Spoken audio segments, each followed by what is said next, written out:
Corona पर योगी सरकार के 3 महत्वपूर्ण जो फैसले हैं, यानी कि 1 साल तक नई नियुक्ति पर रोक रहेगी, 6 महीने तक हड़ताल पर रोक रहेगी, 1 साल तक कोई तबादला नहीं होगा। ये 3 महत्वपूर्ण फैसले उत्तर प्रदेश की सरकार की तरफ से इस वक्त लिए गए हैं और जिसका मकसद सिर्फ और सिर्फ ये है कि 1 साल तक हम कोई तबादला नहीं करेंगे, 1 साल तक नई नियुक्ति नहीं की जाएगी और 6 महीने तक किसी भी तरह की हड़ताल सरकारी कर्मचारी नहीं कर सकेंगे। जाहिर तौर पर इन फैसलों की जड़ में एक ही चीज है कि जिसका असर यह हो कि तमाम तरह के एनर्जी, हर तरह का फोकस कोरोना की लड़ाई पर रखा जा सके, ताकि कोरोना के संक्रमण की इस चेन को जो कि बढ़ रही है देश के अंदर, विश्व के अंदर, प्रदेश के अंदर भी, उसको तोड़ा जा सके और ऐसे में लोगों की जिंदगियों को और आसान बनाया जा सके।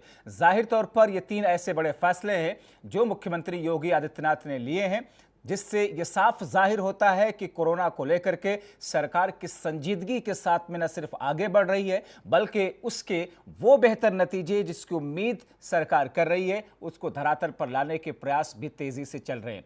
और ऐसे में 6 महीने तक हड़ताल नहीं होगी उत्तर प्रदेश के अंदर। महत्वपूर्ण फैसला यह है, 1 साल तक कोई भी तबादला नहीं किया जाएगा। तबादले की नीति को शून्य कर दिया गया है। नई नियुक्तियां जो हैं वो भी 1 साल तक डिले कर दी गई हैं, यानी कि कोरोना के संक्रमण को देखते हुए अगले 1 साल की तैयारी मुख्यमंत्री योगी आदित्यनाथ ने उत्तर प्रदेश के लिए की है। इनका असर जमीनी स्तर पर जाहिर तौर पर बेहतर तरीके से दिखेगा। तो योगी सरकार का जो बड़ा फैसला है कि उत्तर प्रदेश में सरकार ने हड़ताल पर रोक लगा दी, यानी कि कर्मचारी हड़ताल पर नहीं जा सकते हैं। आवश्यक सेवाओं में लगे कर्मचारी अब हड़ताल नहीं कर सकेंगे। यह फैसला उत्तर प्रदेश की सरकार का, और सरकार के निर्देशों का पालन करना अति अनिवार्य होगा, जरूरी होगा। निर्देशों का उल्लंघन करने पर सख्त कार्रवाई की जाएगी। योगी सरकार ने एस्मा को लागू कर दिया है, यानी कि जो कर्मचारी हैं, जो सरकारी कर्मचारी हैं, वो लोग किसी भी तरह से किसी किस्म की कोई भी हड़ताल नहीं कर सकते हैं। इस बीच में क्या कहा गया, आइए सुनते हैं। आज उत्तर प्रदेश सरकार ने कर्मचारी संगठनों पर एस्मा लगाकर हड़ताल को प्रतिबंधित कर दिया, जबकि हमेशा देखा गया है कि जब आंदोलन होता है या हड़ताल बड़ी होती हैं, उसके पहले या तो 2-4 दिन पहले लगता है या हड़ताल के दरमियान लगता है, जब हड़ताल कंट्रोल नहीं हो पाती है। ये पहली बार है कि जबकि हड़ताल का कहीं नोटिस नहीं है तब हड़ताल का एस्मा लगा दी गई। ये कहीं ना कहीं उच्च अधिकारियों द्वारा ये गलत। कोरोना काल में वित्तीय संकट से उबरने के लिए योगी सरकार ने सरकारी राज्य कर्मचारियों का भत्ते में कटौती की थी।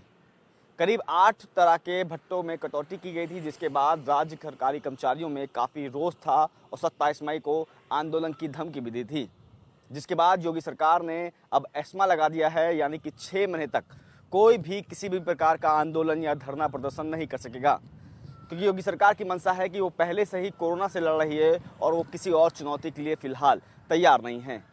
अब एस्मा लगने के बाद सरकारी कर्मचारी जो भी धरना प्रदर्शन करने वाले थे उसको रद्द कर दिया है, लेकिन फिलहाल सरकारी राज्य कर्मचारियों में रोष अभी भी बरकरार है। भत्ते कटौती के बाद सियासी ड्रामा भी काफ़ी रचा गया था। कांग्रेस तरफ से सवाल भी उठाए गए थे कि जो कोरोना की जंग में स्वास्थ्यकर्मी और पुलिसकर्मी लड़ रहे हैं, अपना 100% दे रहे हैं, आखिरकार उनके भत्तों में कटौती क्यों की गई। राज्य सरकारी कर्मचारियों की भी यही मांग थी, क्योंकि उन्होंने अपने वेतन में भी लड़ने के लिए सीएम केयर फंड में दान किया था, उसके बावजूद उनके भत्ते में कटौती क्यों की गई है। फिलहाल योगी सरकार की मंशा है, क्योंकि 1 साल के लिए पहले भत्ते में कटौती की गई थी, इसी के बाद से राज्य सरकारी कर्मचारियों ने आंदोलन की धमकी दी थी और 27 मई को आंदोलन होने वाला था। लेकिन अब योगी सरकार ने एस्मा लगा दिया है, यानी कि अब 6 महीने तक कोई भी सरकारी कर्मचारी या भी कोई भी धरना प्रदर्शन नहीं कर सकेगा, और अगर धरना प्रदर्शन करता है तो पुलिस उसे बिना वारंट के ही गिरफ्तार कर सकेगी। कैमरा पर्सन अमित मिश्रा के साथ गगन मिश्रा, 9 टीवी।